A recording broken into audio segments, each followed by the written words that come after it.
Let's share PACE everywhere. That way it can help create peace. People everywhere advocating cannabis education.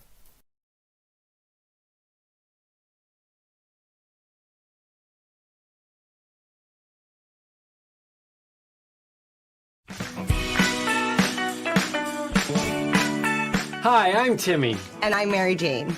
He's the newbie, She's the doobie, and this is the show where weed, we tote cannabis talk. from both sides.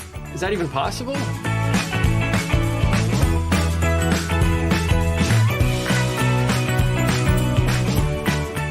You're listening to the Pace Radio Network here at paceradio.net. The views expressed by the individuals during this broadcast are their own opinions, and they may not be the same as those of their group or other organizations they may be involved with.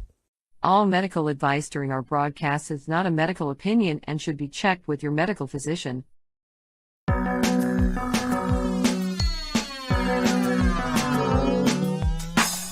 at all that money, yeah, the money that they spend. Take another look now and take some time for him. I don't cut trees for paper, cause it hurts the environment. Stop deforestation, yeah, it's time for him. Oh, an acre of hemp makes 20 barrels of oil. No need for pesticides to poison all our soil. People got no food, they got no clothes, they got no rent. Well, right now it's time for him. Thank you for taking time for hemp. I'm your host, Casper Leach. You are watching the Joint Broadcasting Production Team here at the Time for Hemp Broadcasting Network, putting together a great joint broadcasting project. We are working with Pace Radio Network today with Al Graham, and we have as my joint host today, Al Byrne. Al Byrne is our in-resident joint host, and we'll be talking a whole lot more with him and Al Byrne, who does his own show, his own program jointly each week with his friends on his broadcasting network. And remember, every time you hear the word joint on the big joint interview today, you want to hit your joints, your pipes, your vaporizers, anything that you utilize when you take time for him. Al Byrne, why don't you introduce Al Graham to our joint audience who are enjoying this with their joint friends today? Thanks, Casper. Yeah, folks, Al Byrne here, and I'm introducing Al Graham. Al is a great first name. I've always enjoyed mine, and I always like meeting other Als. So, Al Graham and I have talked before. I've actually had the pleasure of being interviewed by him on his Pace Radio show, which is, well, he'll tell us about it, but it's up in Canada Way. And so it gave me the opportunity to speak to some Canadians about medical cannabis, which is sort of my specialty, and veterans issues of any kind, and any veteran of any country. I work with guys that are in South Africa, in Ukraine. We've actually met some Ukrainian soldiers, Australia, Thailand, Canada. They're all over the place. And we all have similar issues. So some of these shows that Casper and I will do in the future will sort of concentrate in that venue. And I hope you enjoy them. Right now, though, Al Graham in Canada has been doing this work for a decade or more. And basically he's on the same page I am. I believe in education, knowledge, and that's what Al Graham does. He does very well at taking knowledge, people who are educated, have some experience in what they're talking about, and showcase them. And that's wonderful. And if you guys haven't checked into some of his stuff, it's there on the internet, and you ought to do that. But anyway, Pace Radio Network is now we're kind of symbiotical with these guys. They're going to help us, and we're going to help them. And it's headed up by Al. And with that introduction, can I call you a Canuck? Is that like a bad word or a good word? A Canuck. I don't know. We have the Vancouver Canucks, and they are in the still. No, they're not. They just got eliminated from the NHL playoffs. So, all right. Well, I just wanted to check because I don't want to piss anybody off in Canada here. We're just starting out. You can call me a Canuck. I don't know of any bad thing towards. We have a token Canuck here. Yeah. Yeah, well, thanks for the kind words, Al and Casper. PACE, People Advocating Cannabis Education, as you can see on the sign behind me. That's what PACE stands for, and that's what we do. We advocate about cannabis education. We've done things at cannabis events as well as non-cannabis events, and going to non-cannabis events was always important. Whether it was at a farmer's market or at a health show or just doing something local at a fair where I participated in 1 year. I had a booth in there. And that allows you to reach out to people who are non-cannabis in order to try to bring them into the fold, to understand the benefits with cannabis and how it can help patients.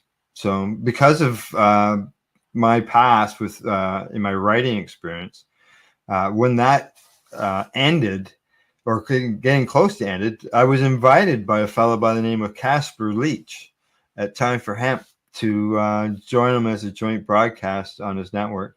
And then he offered me my own show, which created the PACE radio show. And that was back in 2011, 2012, somewhere around there. 2013. Yeah, because I'm saying it's 11 years old, correct? So 2013. Yeah. And I was working with you as a joint host here and there, or filling in, or helping get some Canadian guests on Time for Hemp. And before my own broadcast with you. And then eventually it went from having just the PACE radio show to the PACE radio network. And I've had as high as 10 different broadcasts on the network. Presently, we have 9 different broadcasts that go out. And we cover everything from news to interviews, patient stories, as well as psychedelics. We discussed that. We have psychedelic programming.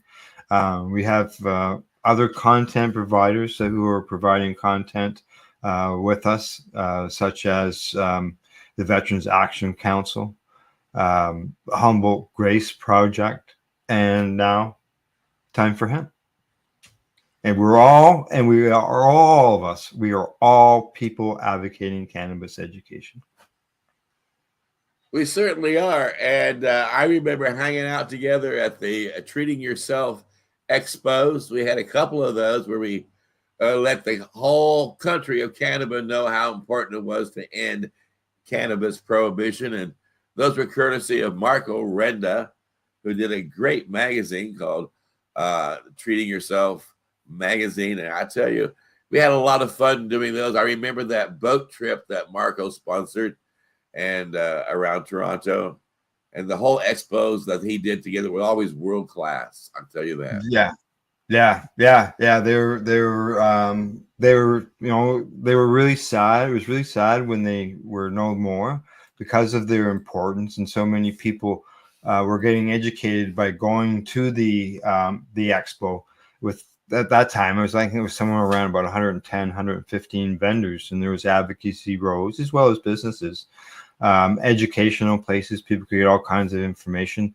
There was the movies that were being released right there, like What If Cannabis Cured Cancer by Lynn Richmond, which was a very, very important movie. We got to meet people like Dr. Robert Malmamine, rest in peace, good doctor. Dr. Courtney was there as well. And people could get educated. And people came from other places, other countries from around the world in order to find out about cannabis. So Yeah. it was, It was amazing. Marco had a huge audience for his magazine. And because of that, you're right, his events did attract a large global presence. and the thing is that it was in a federal government building. It wasn't hosted by some big consortium or whatever. It was the federal government building where it was being held, and it was the first one in Canada. And it's not like the ones today. In Marco's day, that was before legalization, before laws were put into place. We had a 4,600 square foot vapor lounge inside the building. Now cannabis isn't even allowed to be vaporized inside the building.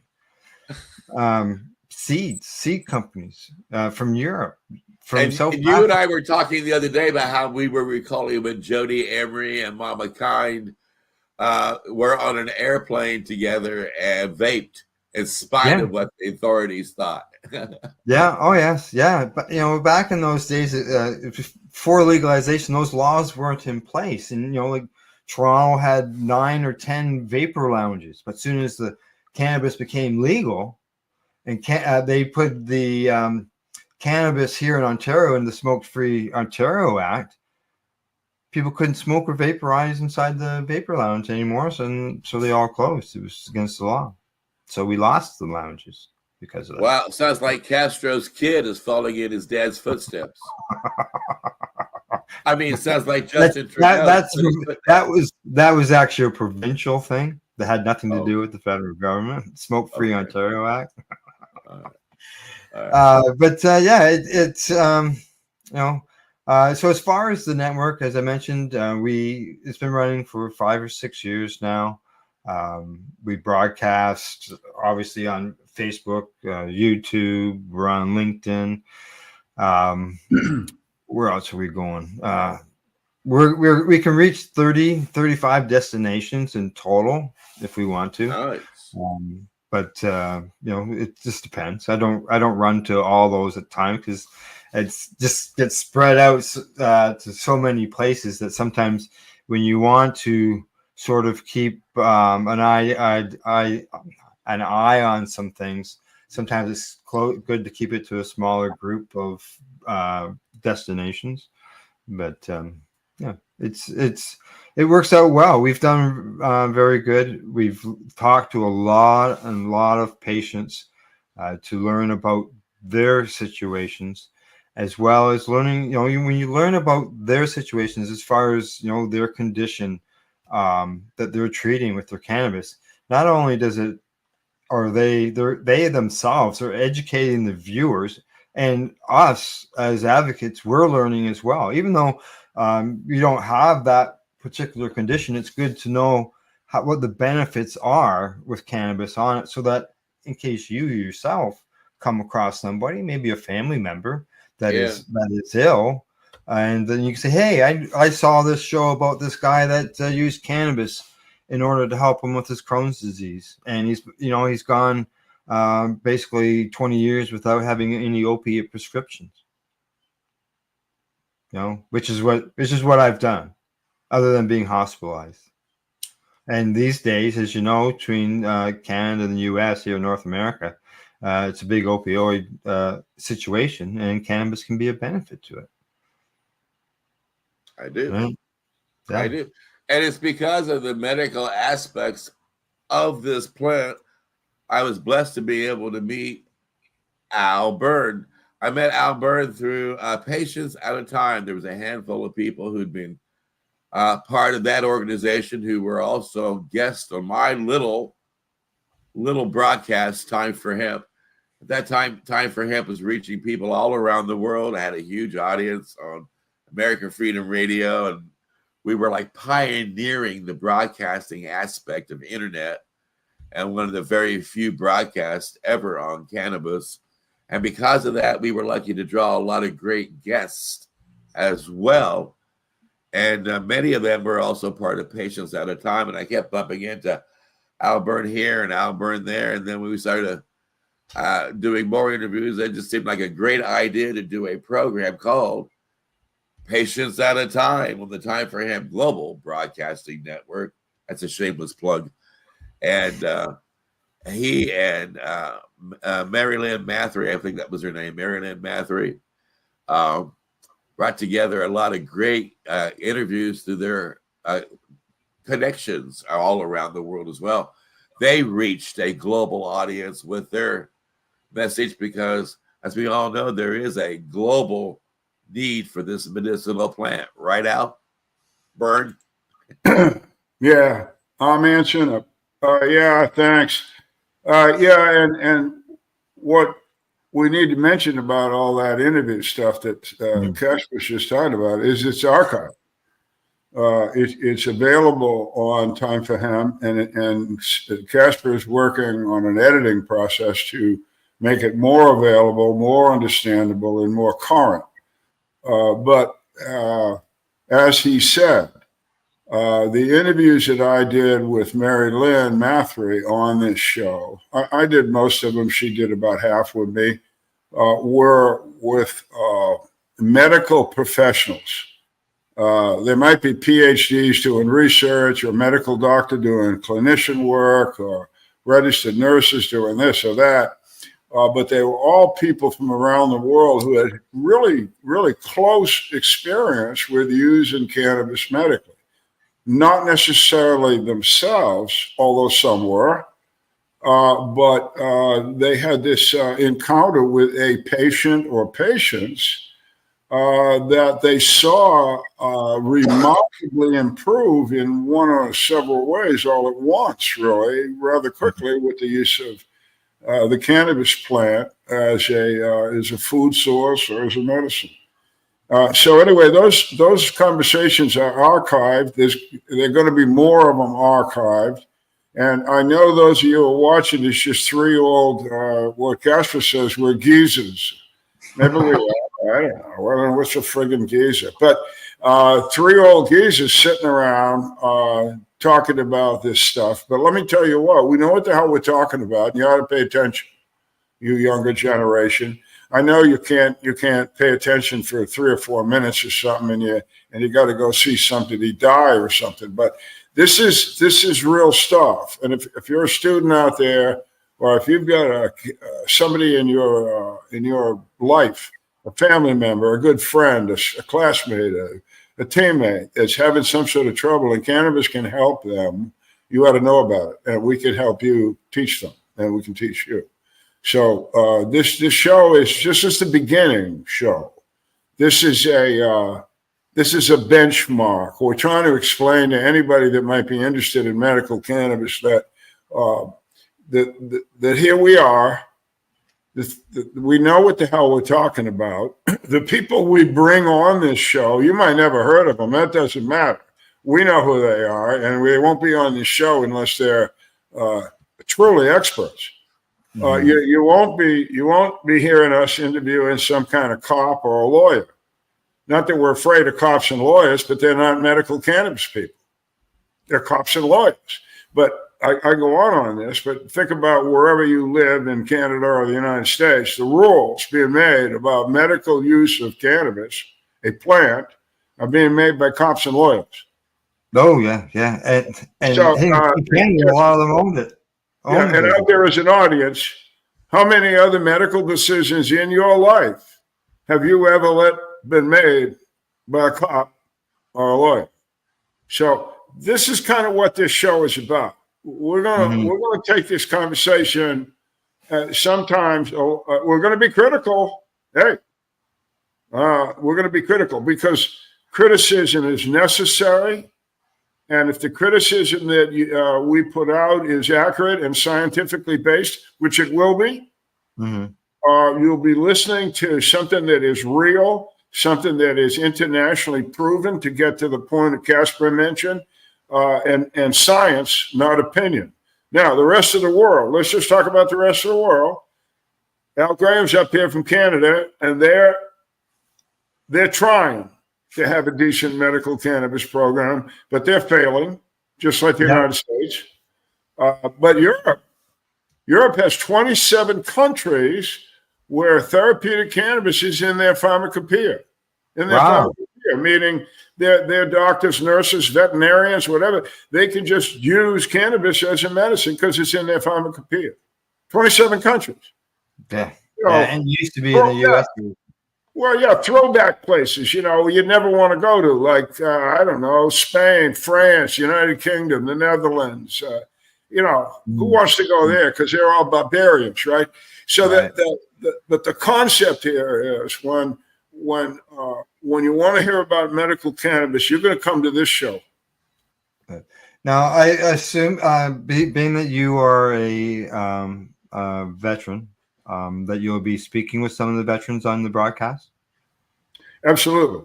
I will find veterans and or their spouses, kids, friends, bosses, somebody that knows them well. Yeah. And we will discuss with those people. Here's how it generally goes. I've done hundreds of these interviews. Men, women, all wars, all conflicts from various countries. It's always the same way. The military member has found herself a problem. It could be an emotional problem, a physical problem, or both. They come back to the States, they get out of the military, and their life goes to shit. Yeah. They drink too much, they get divorced, they lose their kids and jobs, they end up in jail. It's just a miserable friggin' existence. They go to the Veterans Administration. The Veterans Administration fills them full of pharmaceutical pills, all kinds of pills. How many pills you want? Here's a pill. Oh, yeah, wait a minute. We give you this pill. It screws up that other thing. So you got to take this pill to unscrew the thing we just gave you. But here, have a pile of them and take them every day. Oh, yeah. And as you might imagine, that whole guy's life just gets worse. Mm-hmm. It doesn't improve. It's totally screwed up now. And then she comes up one of her old Army buddies comes into town to just say hello to her. And he says, how's it going? And she says, Jesus, it sucks. I'm down. I mean, this is awful. What are you doing? I'm doing all this. And he says, why don't you just smoke a joint with me and see how that goes? Yeah. And changes her life. Within months, the pills go away. Her dog loves her again. And all they did was drop all their pharmaceuticals and swap it for cannabis. Yeah. Yeah. And this is true of people that I've interviewed, hundreds. It also helped them quit smoking, nicotine, withdrawal, easy. And nothing's easy, but it made it as easy as possible. Alcohol withdrawal, sure. Opiate withdrawal, as Al Graham was mentioning earlier, absolutely. Yeah. So you stick with this program, and it's not going to be me. I'm not going to talk this shit. I'm going to ask the question, and you're going to hear a veteran in his or her own words talk to you for 15 or 20 minutes. And it won't take you that long to understand that this is real, and there's still injustice here. And that's why these programs like PACE and ours exist, because there's injustice. And it's our job to get it right. And so we're going to try real. Thank you. Sharing, as I said earlier, sharing each other's stories helps educate other people and helps spread the knowledge, right? So. And we are the knowledge base is incredible there. We are dealing with pioneers on this, because one of the things that really knocked my socks off too about Al Byrne and Patients Out of Time was when you went to their website, you could take classes on their website if you were a doctor or a lawyer and get accreditation for that class. And they also did a variety of seminars each year where they brought together speakers from around the world, doctors from around the world who would attend their seminars, right, Al? Yeah. Yes and no. We helped to form, and it's still in existence, the Medical Cannabis Institute.org. It's located out of Virginia. Doesn't really matter. It's an international medical site that has accredited online education for registered nurses, doctors, social workers, whatever, anybody that deals with the medical cannabis issue. And so these visual educational sessions, you pay for them. It's not free. But that doc, that nurse, that researcher gets their these folks have to have yearly. They have to upgrade their education, and they get credits for that. And it's only certain things they can do to get that kind of authority. And this is one of them. So yeah, and people can still do that today. If you're a registered nurse in Kenya, you can go on to these websites and take the course on medical cannabis and learn all about medical cannabis from Charlottesville, Virginia. The same thing is true at the University of California, San Francisco Hospital. They were actually the first to do that for us. What we did was to shorten it up. We would put on conferences, really, Casper, and they were accredited conferences. In other words, when I put on a conference for patients at a time, the American Medical Association and the American Nurses Association accredited my conference, meaning that nurses, doctors, social workers, PhDs, et cetera, that would come to that conference would get these yearly educational credits that they needed. Well, this was a hell of a step up. This is in a country at a time that said medical cannabis doesn't exist. Yeah. And I'm running conferences for the AMA and the ANA that are saying, yes, it does. Mm-hmm. And they still go on. And anyway, what we ended up doing was taking these conferences and basically taping them, recording them as we are with this program right now, and then putting them on the University of California's educational system, or this other one, the Medical Cannabis Institute educational system, and they go on today. And this is one of the ways that we internationally spread the news.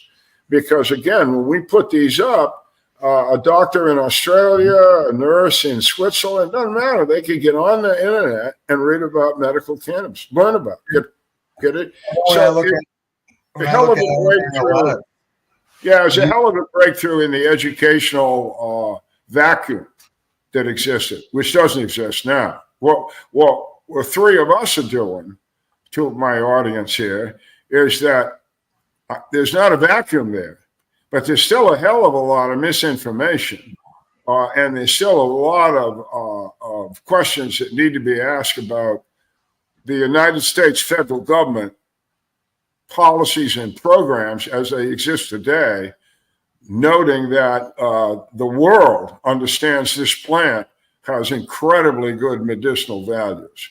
And here we have the leadership of the NATO and all that shit, the big deal in the United States. We can't figure that out. That's why we're still on and we're talking to folks. It's just crazy. You know, the United States, the way it is now, where you have half your states have it legally recreational, and the majority have it legal medicinally, and yet you're still illegal federally. It's just it's illogical. Yeah, exactly. Totally illogical. That's what I'm saying. It's like, you know, I got this thing I deal with all the time when I'm dealing with this subject in the United States. I tell people, I just don't know what to do with stupid. And it's got to be affecting patients. You know, like there's what, You're 39 right. states, I think, that have it legal for for medical. So there's still another, dozen states that don't. And where do those patients? What do they do? Especially they get screwed. They're screwed. That's what I'm saying. This whole thing doesn't make friggin' sense, and it doesn't make sense in Canada either. I mean, you were telling me earlier, Al, about how you can't even a guy that has a cannabis license to sell cannabis in Canada can't really advertise the fact that he exists. Yeah. The advertising rules are pretty stringent when it comes to cannabis. They're pretty nasty. It's hard for anybody to really get a foothold brand wise. because It's bizarre. yeah, they it's hard for them to even get involved in local community stuff. So, they have to try to find ways around it in order to be able to get some advertising, so people know where they are. They can't. They Yeah, I cannot- have, can't- all the TV. years that I've been doing this, like 40 or 45, I have no idea why I'm doing this. By that I mean this whole thing about how well this plant treats the world is staggering, and yet the vehemence, the dedication to dumbness is just beyond my comprehension. Yeah. And so I don't know. I did what I did, and I'm glad I did it. But damn, I don't know why. It seems like such an obvious question. We have a plant. It's a plant. It's not a drug. I mean, I don't even know the damn fucking politicians understand the difference. But anyway, it's a plant. And as far as I'm concerned, in Canada, in the United States, in Nigeria, wherever the hell you want to take it, this plant should be under the control of the Department of Agriculture. There's actually that was questioned here in Canada just recently. Well, I mean, it's a plant. I don't know. I don't think. Yeah, exactly. It's a plant. It should be under agricultural, and not here. It's under Health Canada. Same in the United States. We have plants in the United States. You guys might figure we do, and every single one of them is under the regulation and the watchful eye of our agriculture people who really do a good job.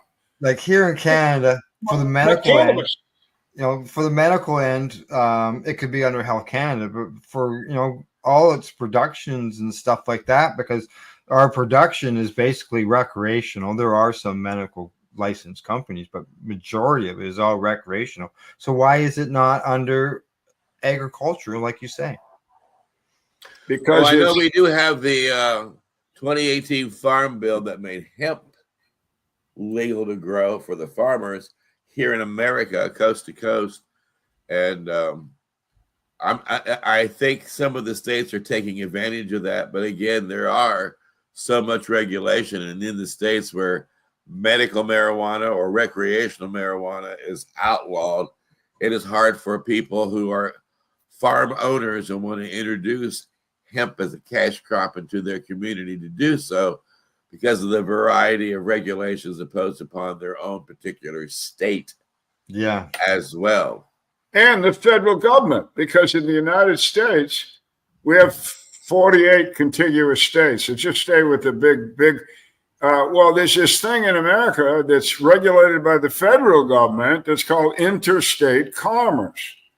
Well, if you've got what Casper's talking about, if you've got a legal hemp crop in Kentucky, you can't be driving a truck full of that stuff through Kansas, because Kansas is not legal, and the federal government, it isn't legal. You can't cross the state line. So if you got a hemp crop in Kentucky, somehow you got to grow it, fix it up, market it, deliver it, all inside of Kentucky. Well, that's ridiculous. It's just ridiculous. Or when you travel in America, if you're a medical cannabis user, you need to be conscientious if you're like leaving a medical marijuana state like Oregon, and you're going to a place like Indiana, not to have medical cannabis in your pocket when you land at the airport in Indiana. But if you're going to Las Vegas, where in Nevada it's legal, or you're going to Los Angeles, where in California medical cannabis is legal, you can put like a half ounce of marijuana into your luggage or to your pocket and fly from your home city to where you're going without any complications. So it causes you to have to stop and double check your travel plans before you move forward, right? Other things, yeah. Anyway, the other thing we haven't even talked about, and it's super important to me with the cannabis plant, again, as a plant, is its nutritional value. I think, didn't you mention Al Graham, Dr. What's his name? You met there at one of the conferences up in Canada. Dr. Courtney talked about it being a vegetable. Yeah, Courtney. Yeah, Dr. Courtney. I mean, yeah, this guy, if you don't know Dr. Courtney's background, he's a California physician. His wife was very, very ill. By the way, I met this couple, and she was gorgeous, man. She could have been a goddamn movie star. But anyway, her body deteriorated for no reason. A young, beautiful woman, a mother, and all that. He's a doctor. So he did all the doctor things. He went into all his doctor friends, and they stopped at nothing to try and figure out what was wrong with his wife. And it wasn't going well. And I remember inviting Dr. Courtney to the conference, and he spoke to us, and he related this story, and basically it wasn't going well.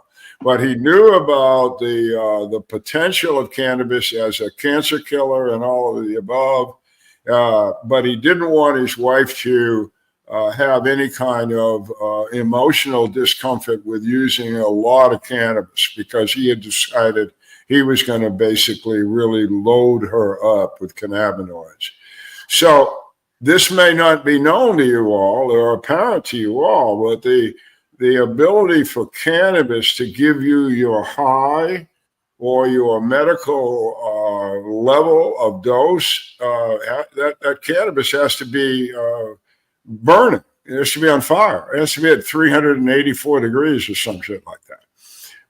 If you eat cannabis cold, the seed, the leaves, there is no such emotional response to your body at all. What there is in your body is this nutritional boost beyond belief of all the good stuff that human beings need. And that's just what his wife needed. And with the eating of cannabis leaves, juiced, if you will. The stuff tastes terrible if you've ever tried one. It's like, I don't want to eat this. But you put it in a blender with some ice and a banana or something, and it's not too bad. And that's what they gave her. And her health went back to remarkable, her beauty returned. And that's Dr. Courtney. And these kinds of and that was just for eating cannabis leaves? The leaves. Juicing. She was juicing the leaves, yeah. Juicing the leaves. I mean, that's wasn't pretty even simple. using the Like seed. having to process it into a jelly bean, or not processing it into a brownie, or that's just taking it off the plant, dropping it into a blender and adding a banana and some ice, and it gives you that much health benefit. Yeah, and then there's the seed. The seed and the oil from that seed contains remarkable nutrition, let alone the leaves. Nobody really if you go to a movie theater in China, you go to a movie theater in the United States, if anybody goes to a movie theater anymore, you get a bucket of popcorn or jelly beans or something, whatever you want. In China, you get roasted hemp seeds. That's what you get when you get to a movie in China. Cool. This stuff is terrific food. Animals. I mean, I don't know how far we want to go today with these discussions, but you got this thing called an endocannabinoid system, and it's really important, and you probably never even heard of it. But the endocannabinoid system is a physiological system that exists in every living creature on Earth except insects. I'll say it again. Every living creature on Earth, you, your dog, your mother, the elephants, the eagles, the fish, every living creature on Earth. Well, this system is the mother of all systems for us. It runs everything. It runs our neural system. It runs our pulmonary system. It runs the immune system. It runs everything.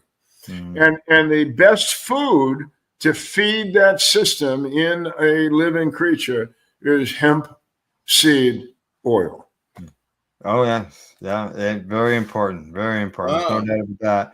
Now, let's throw some questions at Casper. being that we haven't thrown any at him since we got started here. And, You're not going to ask me if I stop beating my dog now that I'm no longer an alcoholic, right? No. No. A little doggies by my feet. So, yeah. Well, No, but for you yourself, you've got years, a couple of decades, as you mentioned, of audio and archives and stuff. Over 3 freaking decades. My golly. Well, this is the first video that you've done for Time for Hemp since you had a mustache and curly hair. Pretty much. We did a 24-hour broadcast in 2020 on April 20th because of the world shutting down because of all the problems around the world. There was a lot of plans that were canceled at the last minute around the world because of that problem that showed up on the world stage. And a lot of members of the cannabis movement were rather annoyed that they couldn't get together and continue with their cannabis festivals and their cannabis symposiums and their cannabis. So we decided that we would just go ahead and get a Zoom conference going and invite a lot of our personal friends who'd been guests of the show around the world, and anywhere it was 420 at that time, we would just move the show to that part of the world. And it broadcast for 24 hours. Al was part of that as well. So was some of his friends and my friends. And it ended up being really historic. You can go to timeforhemp.news and you can click on the a love fest is what we ended up calling it, because it was a love fest. All of our friends were like our family, and we were sending love to the world about how important it is, like what Al Byrne was just saying there, from our heart to your heart. Take care of your heart, eat cannabis, use cannabis. And it turned out to be pretty historic, I think. And because of that, I've kept it up on the website so people can enjoy it. Mm. And as you mentioned, yeah, we do have an archive. I've got over 3.5 decades worth of content on the website that I think is important, and I know others, thank goodness, do as well. There are voices in there that are no longer with us, that were giving a message to the world of how important it is to use cannabis for medical reasons, or how important it is to bring hemp back to the world stage as a cash crop so that our farmers can have a successful farming business, and we can create products that are made from the earth and stimulate jobs in our local areas and keep our economies going and create products that are long lasting. And I get off my soapbox, but I got on my soapbox by accident when I met Jack Hare, which is how I began doing Time for Hemp. And his voice is in there as well, along with, again, so many other voices. And there are, thank goodness, many voices in my archive that are still with us that we can get up to date with. But because of the large number of people who are archived on the network and on the website, I feel a sense of responsibility to maintain that website and to make certain that that archive of voices is available to the world to hear. Yeah. So after leaving it dormant since basically 2017, because I just got too old. I mean, it happens. It happens to all of us. If you've seen Paul McCartney and Ringo Starr, I mean, Mick Jagger, he waddles onto stage. Oh my God, it's sad. Well, it happens. And I've got this great archive that I got to figure out how to continue to draw traffic to. Thank you very much. I hope you come and check out this show and all of our other stuff, but also figure out how to eventually keep it on the internet and maybe find somebody who can use it as a platform to keep the voices alive and keep the world knowing how important it is to take Time for Hemp. Oh, I knew that was coming. I saw So that. did I.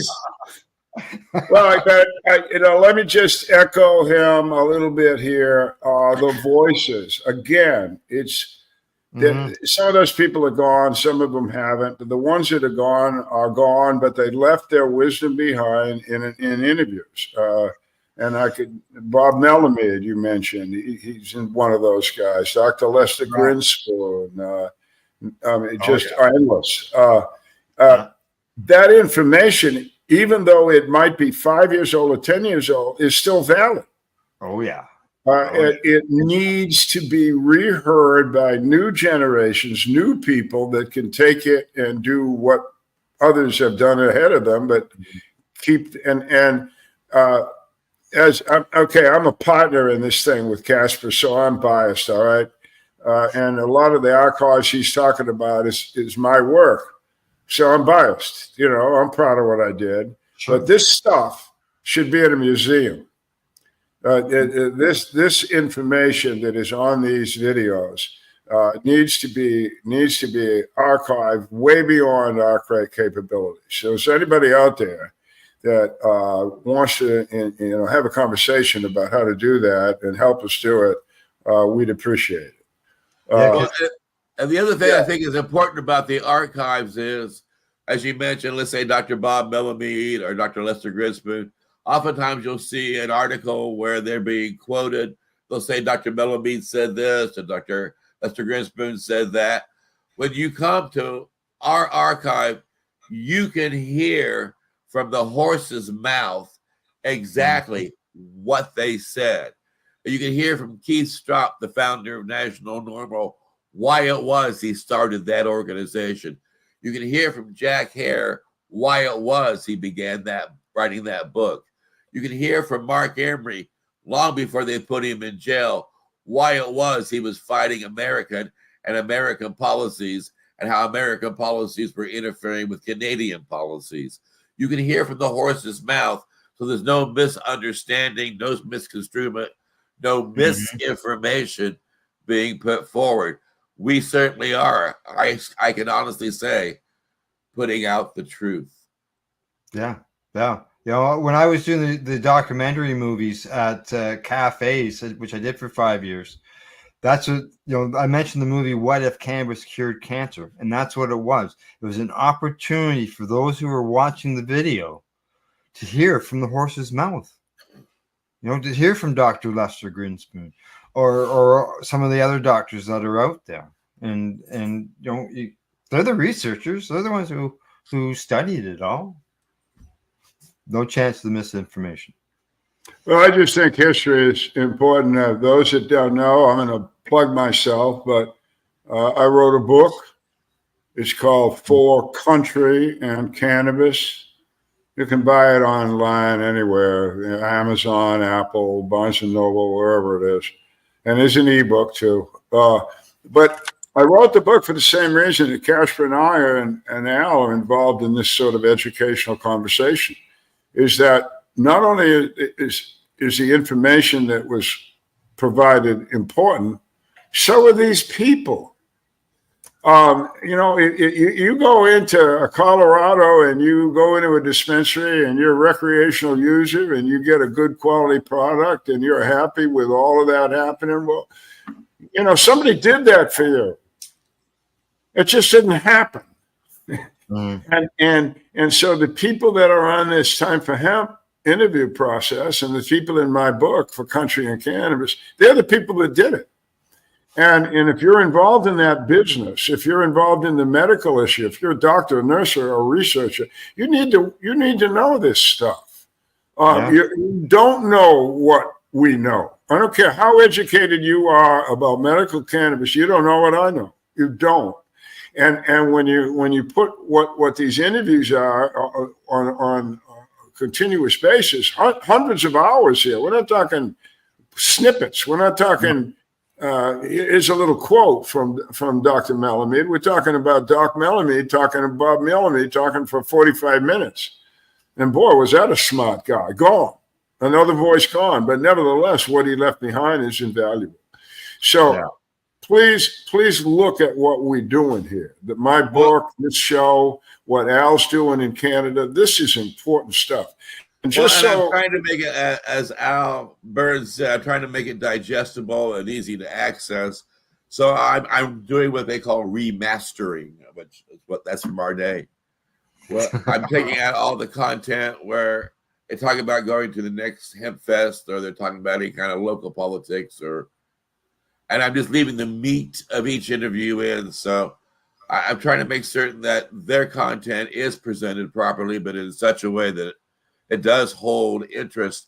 And as Al also pointed out, one of the things that I think is rather interesting that I probably will not be able to edit into the remasters is the drama that is found in the archives that will probably be left out in the remastering. Meaning, you hear Eddie Lepp talk about how it was last night, in this case, when the feds showed up on his 40-acre farm and ripped out 20 acres of marijuana plants and arrested his wife, or you hear about how Mark Emery just got out of jail yesterday and he's got to go to court next week because the United States government is trying to extradite him from Canada into America, put him in prison for 10 years.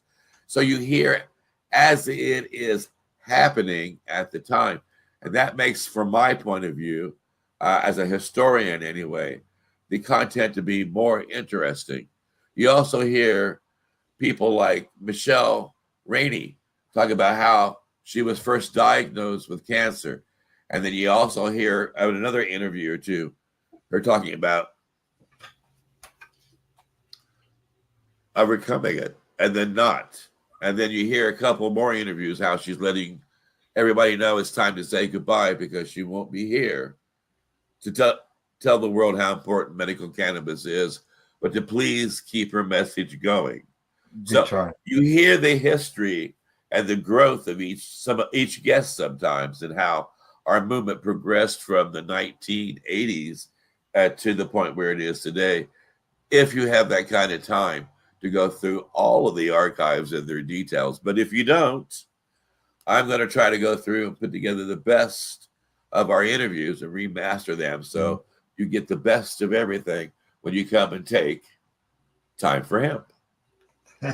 Now, you mentioned Michelle Rainey. She's in our thoughts all the time, and she is watching. This is a caricature picture that was drawn of Michelle Rainey, and she sits right here beside it, and she's involved in every broadcast that I do here at Pace Radio Network.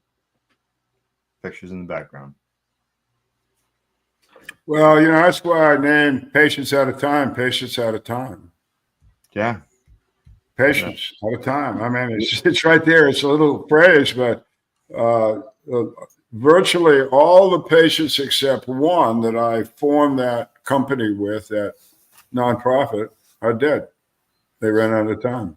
They're patients that are, it's always left to the patients that are fighting and arguing, trying to get access to their medication, having to take, the government to court.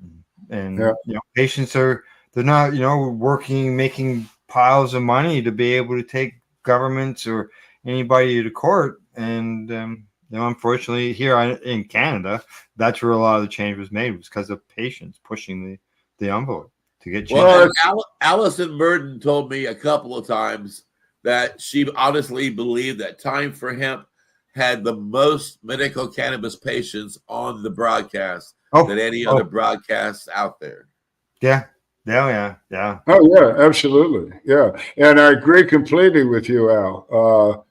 That's what I found when we started in the 80s and 90s and started doing the conferences. It was the testimony, if you will, of the patients that people paid attention to. They'd had the hype. They listened to the journalists. They know senators aren't worth the shit. But all of a sudden, here comes a young woman, an old man, a kid, and they say, I use cannabis, and everybody pays it. They believe them, and they should believe them. And that's another thing I'll just say, and you're going to hear this if you listen to us over the months.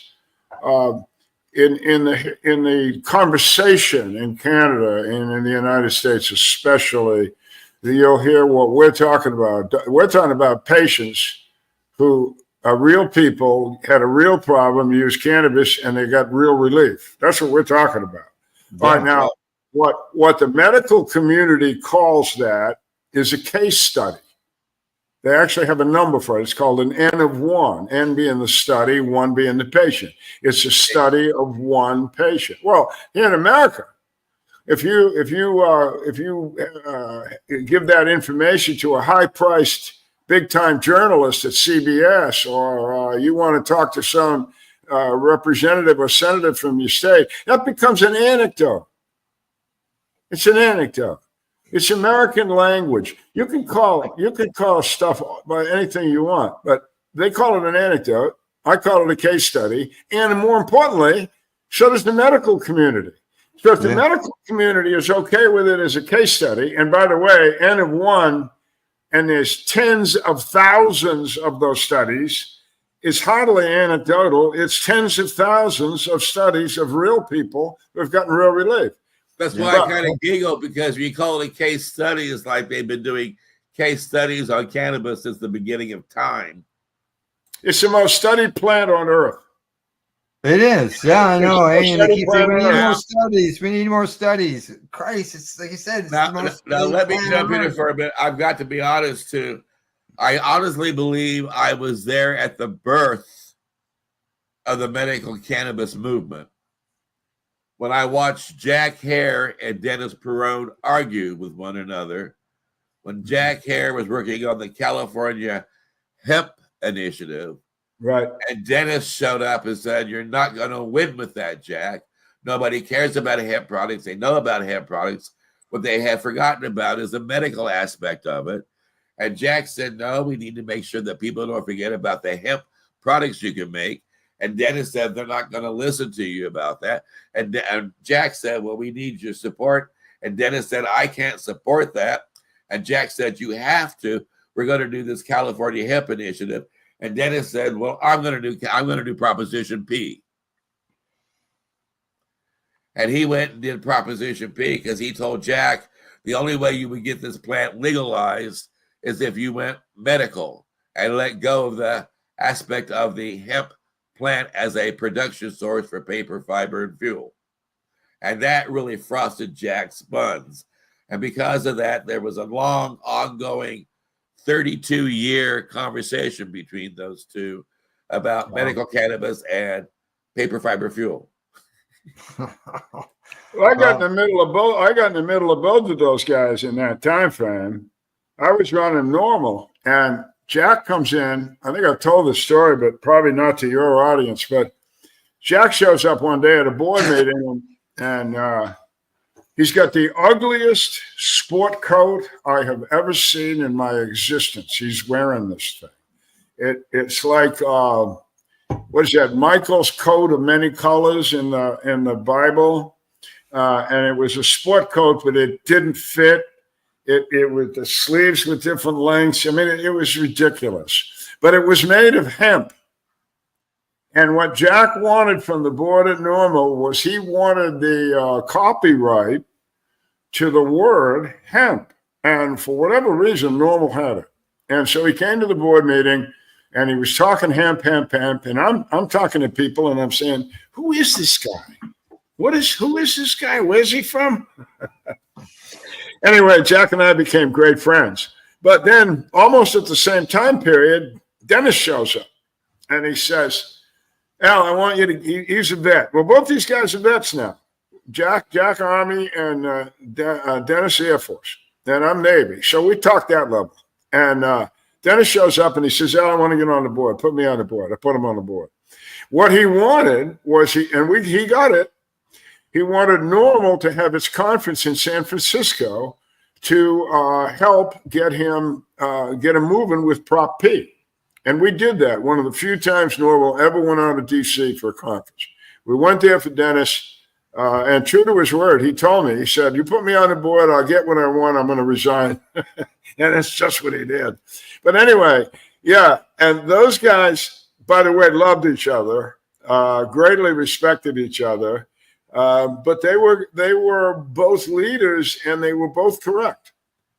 The people that were incorrect were the people at Normal, who I had to contend with, who were mainly the lawyer faction, almost always the lawyer faction, and they were absolutely riveted on legalization.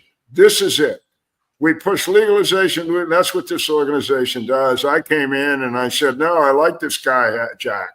I like Dennis. I like what they're talking about. And from a military point of view, I looked at it and was like, well, wait a minute. If the feds are fighting Normal, and they were, and legalization, which was that's what they did, we'll give them a couple of other problems. We'll have a couple of other divisions out there in the field. We'll have this hemp thing. Now they got to fight the hemp thing, and we'll have the medical marijuana thing, which turned out to be medical cannabis. So those guys and I, we were simpatico. We loved each other, but we were all going in a kind of a different way, but we were all going there together, and it worked. And if you look at that history, we're going back to the mid 80s when all this started. But if you look at that history, we got hemp's a done deal here in the United States. Medical cannabis is pretty much a done deal here in the United States, and we still don't have legalization in the United States. So there's your history. Dennis was right. Dennis was right, but so was Jack, because in 2018, the hemp farm bill, the farm bill made hemp a legal cash crop coast to coast in America. So in some ways they were both right, but sadly, they were also both right that it would probably take a couple of decades to make it happen, even though they couldn't figure out, like you and I, they couldn't figure out why. I mean, common sense tells you can make these products. This is good for medicine. This is a good food. We should grow it. We should make it legal. But we don't deal with leaders who have common sense. Well, except for Castro's son, who's in charge of Canada, right? Right, Al? Yeah, we have legal cannabis here. Yes, we do. The one thing, though, about legal cannabis for us up here is that they recently did a Cannabis Act review, and they had an expert panel that went around and asked questions.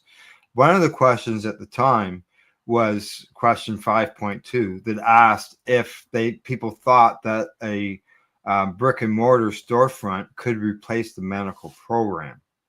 So that would mean that patients would be going to the recreational store to be their only access for cannabis. Part of the problem there is, how do you deal with a young child who's using cannabis for epilepsy to deal with the seizures and that? A parent that would have to go in and purchase that cannabis for that child would be then subject to laws up to 14 years in prison for giving the child cannabis. Well, beyond that, no, that's, but in the end, the review. There's a hell of a difference between medical grade cannabis and cannabis. Your medical grade assumes a certain purity, a certain ability to define what's in it. I mean, to the specifics. And if you're talking about giving medicine to a sick person or giving medicine to a child, you want that kind of scrutiny. Now, here in Canada, it's the same products. I understand, and that's wrong. That's what I'm saying. Exactly. There has to be in all of our countries a dual standard, one for recreational use. Okay, that's like getting a can of beer. We know the beer has been pasteurized. It's in a can. It's cold. It's all right. But then if I'm not going to buy my medical products out of my grocery store, and that should be the same thing for cannabis. There's a way for the general public to have a good, pure, licensed product sold in a brick and mortar or wherever. But there's also that medical need for a much higher standard quality product. See, our medical patients cannot go into a medical store to get medical cannabis. There's only one store in Canada that is a medical cannabis store where patients can do that, where it's legal. Well, that's the rest of all our stores, our other 4,000 plus stores, are all recreational stores, and the bud tenders cannot talk medical purposes or anything. Well, Benefits. we're right back to my stupid. That's stupid. That's illogical. And who made those decisions? Did doctors make those decisions? No, federal government. Who made that? Was it politicians? Maybe. They were politicians. Oh yeah, yeah. Yeah. Well, look. I mean, I don't Former know police officers. about Canada, but I look at politicians down here as really these people can walk and talk at the same time. They're dumb as stones. They can't get along with each other, and they don't get anything done. And what they do get done is follow their leader, and the leader doesn't know what's going on. So, there you go. There's your medical cannabis program in both countries, right there, run by people that are idiots. Except for that one genius, Dr. Fauci. And Dr. Fauci taught us all one thing. It just takes one prick, boom, to rob your freedom. Well, we can't go there now. We're talking about cannabis,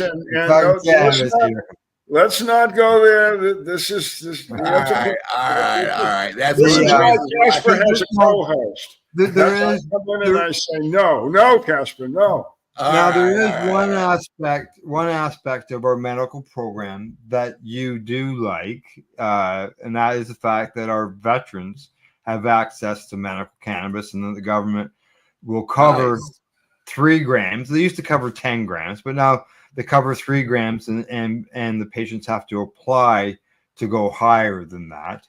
But our program will pay 3 grams a day for veterans. It's free. It's free, and it's delivered. Yeah, and I'm as a veteran in the United States, I applaud that. I wish they didn't have that. I mean, 3 grams is pretty good, but it could be better. But as you say, they're going to apply for that. But yeah, that should be the case here in the United States and in every other country in America, in the world. Well, and Albert and I both know this hardworking activist named Michael Krowitz, who originally made it possible for American military veterans to have access to medical cannabis in their state if their state allowed medical cannabis without losing their veterans benefits. Yeah, that was crazy. That they fought the war for freedom, but yet you're going to take away a plant that's going to help them. Well, that would be one of my major conversation pieces on when I talk about veterans on Time for Hemp, will be the inequality of veteran treatment in the United States concerning cannabis as a medicine. It's totally unequal. It's based upon the veterans, where the veteran lives. If she lives in Indiana, she can't use cannabis and be treated in a Veterans Administration hospital. If she lives in Maine, she can. What the fuck is that? Well, I hear Jack here in the back of my head telling me, yes, we are, Dennis, going to talk about medical cannabis, but we're also going to talk about hemp as a cash crop. And we will also be having people who do make hemp foods and who will have companies that make hemp clothing. And we will have an occasional lawyer or two who defends people who've been arrested for using medical cannabis. One of the things that I did on the Time for Hemp broadcast, what I was doing it 5 days a week, was have a gentleman on every Wednesday, and we called it Leap Day. It was the law enforcement against prohibition. And we had Peter Chris on, who was the founder of the law enforcement against hemp cannabis prohibition. And we would bring on people from his organization, and we had like chiefs of police who got tired of being called out to arrest medical cannabis patients or even marijuana users when there was real crime. We had lawyers on who were lobbying for new laws in Congress and the Senate, or who were defending people who were up against many years of imprisonment for utilizing this plant. And we also had people who created great products and who opened new dispensaries and did a variety of other aspects as well. So we will be focusing on medical cannabis. That is absolutely true. But I did get involved into this movement because of Jack Hare, who said we cannot afford a budget for advertising. We got the Partnership for a Drug-Free America, trying to make sure our message is not heard. Can you help? And I went down to community cable, where when it's released, it becomes public domain, and put together this little broadcast called Time for Hemp that allowed us to use some of that content in our advertising, and also gave me a 35-year career or more working as a hemp activist, letting everybody know how important it is to take time for hemp. And with that, let's thank Al Graham for being our guest. Thank you. Again, Al, it's always a pleasure to talk. We'll be doing more of it in the future. Yes. And I just want you to know that I'm working with a group, 6 different vet podcasts here in the United States, different guys in different parts of the country. And they all want to join on with Pace and us as well. So we'll be talking about that pretty soon too. Yeah. Okay, good. Yes, we'll have to get together and discuss that. That's for sure. Oh, we will. Yeah. Yeah. It's all about people advocating cannabis education. That's what we're all doing. Yep. Right. It has been fun to do this broadcast. I tell you, the first one since 2017. Back then, it was just audio, because it's true. I know Gatewood Galbraith used to tell me that I had a face for radio, and I believe it the older I get. But, you know, I'm going to be in your face about telling the truth about how important it is to make medical cannabis available to everybody who needs it, how important it is to make this wonderful plant a cash crop, everybody who wants to be able to grow it and create products from it and make fuel from it and food from it. And, well, I'll get on my soapbox on the next segment. But this has been the first broadcast, and we're going to do what we can, of course, like all other broadcasting as we move along. We're going to try to grow, be better at production, and do more pops and whistles with our special effects. But right now, it's just the 3 of us saying to the whole world around us, please let everybody know how important it is to take time for him. Time for him.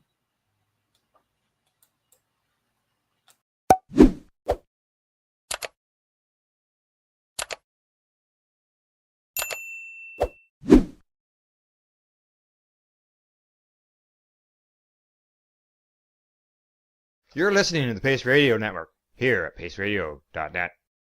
The opinions of the individuals during this broadcast are their own, and may not be the opinions of their group or other organizations they may be involved with. All medical advice during our broadcast is not a medical opinion and should be checked with your medical physician.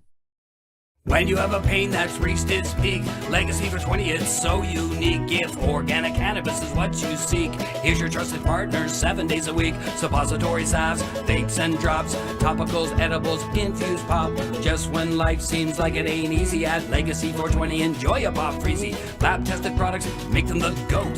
Legacy 420 out on your road. Legacy 420 in Tyndonega Mohawk territory. Indigenous organic cannabis at its finest. Enjoy the buzz of legalization with Campbellford Lifestyle Shop. From lights to plant nutrients, books, consumption accessories, and more, we've got all your basics to grow or consume cannabis. Visit our info center or take a look at our piercing services and body jewelry, now available in-store through Campbellford Lifestyle Shop, 17 Bridge Street West, Campbellford. Limestone City Hydroponics is Kingston, Ontario's hydroponics shop. Take your growing to the next level and create the optimal environment with a tent kit, or maximize your yield with an ebb and flow flood table kit. Either way, Limestone City Hydroponics has more sizes and options to fit your needs. Are you looking for the power of the sun that adapts to your budget? Then look no further, as they have professional grow lighting. They have indoor grow systems that are easy and cost effective, with many options to fit your living space and lifestyle. Cultivate your growing potential. We have everything you need to succeed. And if you can't make it to the store, they offer local delivery to the greater Kingston area. Remember, when you're looking for experts to help you grow, then look no further than the locally owned Limestone City Hydroponics, 105 Sunderland Drive in Kingston, Ontario. Call them at 613-548-0420. We are people advocating cannabis education here at paceradio.net.